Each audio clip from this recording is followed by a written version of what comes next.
ભાવનગરમાં રાજ્યની બીજી તેમજ દેશમાં ત્રીજા નંબરની સૌથી લાંબી રથયાત્રા નીકળે છે ત્યારે આ વર્ષે 41મી રથયાત્રાનો ઉત્સાહભેર પ્રારંભ થયો હતો। રથયાત્રામાં છેડાપોરા અને પહિંદ વિધિમાં કેન્દ્રીય રાજ્યમંત્રી નીમુબેન બાંભણિયા, કેન્દ્રીય કેબિનેટ મંત્રી જીતુભાઈ વાઘાણી સહિતના મહાનુભાવો ઉપસ્થિત રહ્યા હતા। રથયાત્રામાં 60 જેટલા ટ્રક, 10 ટ્રેક્ટર અને 10 છકડા, અખાડા મંડળીઓ, રાસ મંડળીઓ, વિવિધ ફ્લોટ્સ, સત્સંગ મંડળો તથા ધૂન કીર્તન મંડળીઓ તેમજ ડીજેના તાલે ભક્તો નાચતા ઝૂમતા રથયાત્રામાં જોડાયા હતા। આ વર્ષે પણ રથયાત્રામાં 3 ટન ચણાનો પ્રસાદ વહેંચવામાં આવી રહ્યો છે।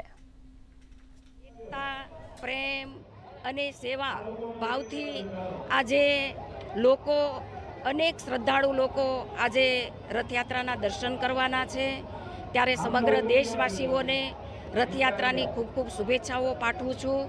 ભગવાન પાસે પ્રાર્થના કરું છું કે સમગ્ર દેશવાસીઓને સુખ, શાંતિ ને સમૃદ્ધિ આપે અને રથયાત્રા જ્યારે ભવ્ય દિવ્ય નીકળી રહી છે નગરમાં ત્યારે લાખો શ્રદ્ધાળુઓ પોતાની શ્રદ્ધા વ્યક્ત કરી અને ભગવાનના દર્શન કરવા સૌ આજે પધારવાના છે।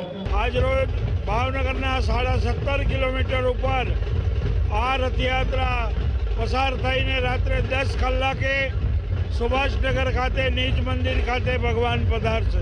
41મી રથયાત્રા છે તેનો પ્રારંભ જે છે એ થયો છે ભગવાનેશ્વર મંદિર ખાતેથી।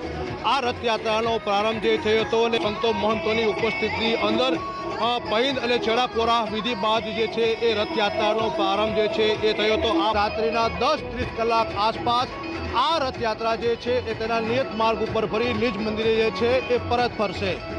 ચેતન નાથપુરા, દૂરદર્શન ન્યૂઝ, ભાવનગર।